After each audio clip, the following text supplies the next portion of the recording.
নওগাঁয় Junaid Psaki নামে এক রাজস্ব কর্মকর্তার মরদেহ উদ্ধার করা হয়েছে। বুধবার ভোর 5:30টার দিকে 250 শয্যা নওগাঁ জেনারেল হাসপাতালের সামনে থেকে অজ্ঞাত পরিচয় হিসেবে মরদেহ উদ্ধার করে হাসপাতাল কর্তৃপক্ষ। এর আগে ওই কর্মকর্তার ক্ষত বিক্ষত মরদেহ হাসপাতালের সামনে পিকআপ থেকে ফেলে দ্রুত সেখান থেকে সটকে পড়েন চালক ও সহযোগী।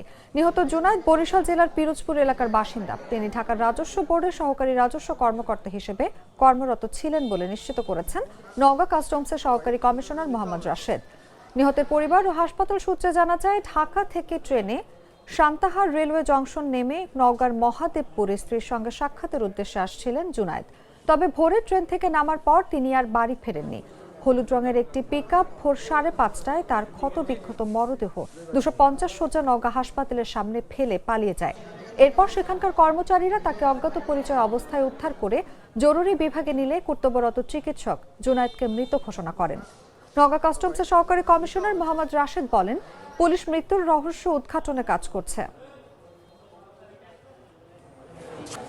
হলুদ একটা পিকআপ ছিল, পিকআপে নিয়ে আসছে, আনার পরে এখানে পিকআপটা ভিড়াই, আমরা ওই জায়গায় দাঁড়াইছিলাম। তারপরে ওখান থেকে ওরা ট্রলি নিয়ে এসে এখানে খালি কোনো রকম লাশ এই জায়গাতে রেখে দিয়ে ওরা চলে যায়। ওরা পরে আবার ধাপ করে ট্রলিতে রুগী এখানে পরে আছে।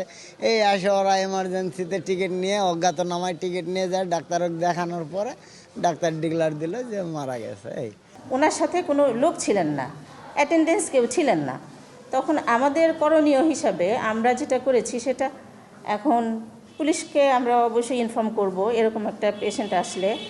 আর পুলিশকে ইনফর্ম করার পর বডিটাকে আমাদের রেখে দেওয়া আছে, আমাদের মর্গে রেখে দেওয়া আছে। সেই হিসাবে আমরা সামনের দিকে আগাচ্ছি।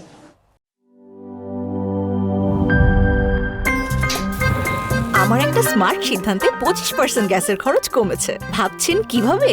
সাধারণ গ্যাস স্টোভ বদলে আমি এনেছি আরএফএল গ্যাস স্টোভ। এর সাইন্টিফিক নজল ও ব্রাস বার্নার ক্যাপ সমানভাবে তাপ ছড়িয়ে রান্না করে দ্রুত। তাই গ্যাসও বাঁচায় 25%, টাকাও বাঁচে 25%। আরএফএল গ্যাস স্টোভ নিরাপদ ও গ্যাস সাশ্রয়ী।